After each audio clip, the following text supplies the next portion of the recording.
right, let's talk about the fundamental theorem of algebra. One of the big ideas is the fundamental theorem of algebra is that it's going to tell us how many zeros, how many x-intercepts, and included in complex zeros as well, so maybe imaginary zeros, any polynomial can have. So again, the basic idea of the fundamental theorem is just to say that if it's of nth degree, if a polynomial is of nth degree, it's going to have exactly n complex zeros. Now we'll see that here in just a minute demonstrated. In fact, let's go ahead and jump to the next screen. So what it's really saying is, how many zeros does each of these functions have? Well, very simply, if that top equation is of degree 4 up here, then I would expect 4 complex zeros. Okay? Again, the degree determines the zeros. Same thing, h of x in the middle there. I see that it's of degree 3.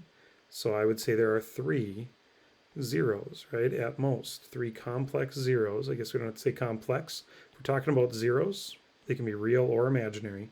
So again, 3 zeros there.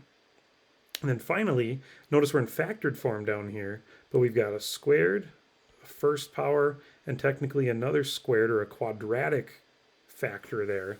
So basically we're talking about 5 total x's. If I actually went ahead and distributed everything, right, this is going to end up being x to the 5th plus ... right, all the rest of those terms, which means it's 5th degree, so therefore 5 zeros. And that's the basic idea, again, of the fundamental theorem. If there are 5 zeros, that also means that we can write 5 linear factors, right? Every zero can have its own factor. One thing to remember about that is that, again, degree n implies n complex zeros, which means those linear factors don't have to occur that way, because remember that imaginary zeros are also always going to come in pairs. That last example on the next screen was a good example of that, right? Even though we had an x squared here, technically we could separate that out into x times x, right? Then we had that x to the 3rd, or sorry, x minus 3 right here, which is a linear factor, right? It's just x to the 1st out here. But x squared plus 16 would not factor as well. In order to get that, we would actually have to use complex numbers, right? In order to separate those two things, right? We would need 4 times 4, but again, we would also need that to be 4i and negative 4i, so that we get that positive 16, right, when we multiply. I squared, right, making that negative cancel away. Try foiling that out if you're not sure. You should end up with x squared plus 16 there. But again, we can't really separate that with real numbers, which again, that linear thing says, or that linear factorization theorem says, polynomials of degree n, where it has n linear factors, the linear factors, again, basically assuming that they're real factors, right? Real factors. If you did separate otherwise, again, it would take complex numbers in order to do that, right? Anything with real coefficients, though, is going to need those complex numbers to happen in pairs. Okay? Let's take a look at how this sort of works, why this is sort of to our advantage. We'll just do one quick example for you, and then if you have more questions, make sure you talk to your teacher. Again, if we have a polynomial up top here, if we want to find all the zeros of the function, well, I would love to use something like synthetic division, but I'm not really sure what the zeros I need to divide by are. I don't really feel like guessing at that. So the first thing I'm actually going to do is go ahead and graph my function. So I've got it pre-graphed for us over here at the right.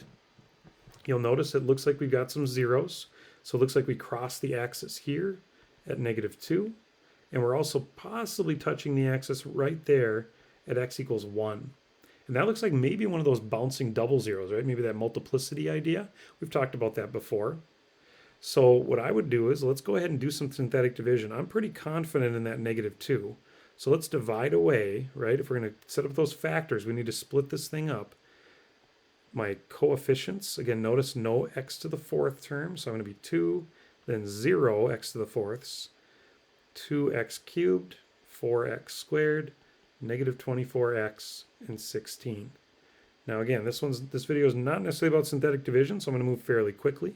Drop the 2, do a little multiplying, right? Oops, should have been -2 times 2 is 4 there. Maybe I'm going a little too fast.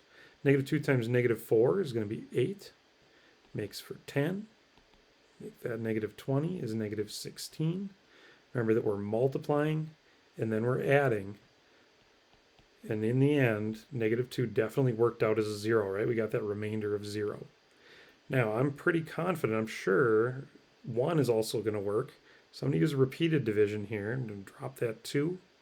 Times 1 is 2, makes for -2. And kind of moving our way through here, right, we get another 0 there. Now, if I think that's a double 0, I'm going to go ahead and use it because I don't have any other ideas. And at this point, we just went from 5th power to 4th power to now 3rd power. But I can't really break up a cubic function very well either. I don't have a lot of ways to solve that.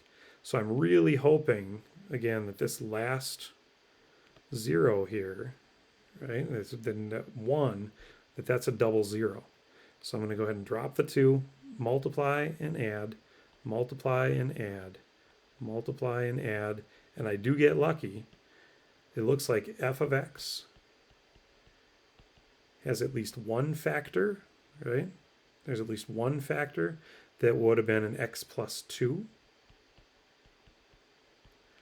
We also have that factor of x minus 1, and it's in there twice. But now we're left with, again, this is now 2x squared, right? Again, we went from 5th power to 4th to 3rd to 2nd power, plus 0x plus 8. Now I can factor that 2 out if I want to, right? But don't forget in your f of x to put that 2 in front then. So notice over there under the graph, I've got that leading coefficient of 2 now. But now the trick is, oops, and that 8 should now be a 4, right? Don't want to make any silly mistakes there. That should be a 4. The problem is, in order to solve that, x squared plus 4 would be equal to 0. X squared would equal -4. And if we take the square root of both sides, we just got plus or minus. The square root of 4 is 2, but that negative means it was 2i. Well, if we want to write it as the product of linear factors, we either have to write out x minus then 2i and x plus 2i, or many times instead of linear factors, your book will let you leave those as quadratic. So I would still write out all these other factors. Don't forget that leading coefficient of 2 here. But many times your book may also say, or as quadratic factors. So you could leave this as x squared, note the squared inside the parentheses, right? But I'm going to write that x squared plus 4 would also be a perfectly good answer. In order to get all zeros though, all of my zeros would have been -2, 1 being a double, right? Multiplicity there. And then we would have had plus or minus 2i. Again, how you write the factors after that would be fairly questionable. A little bit of help there though. By solving, we did get linear factors. Again, I hope that helps you finding all the zeros and writing linear factorizations. If you have any questions, talk to your teacher. Otherwise, have a great day.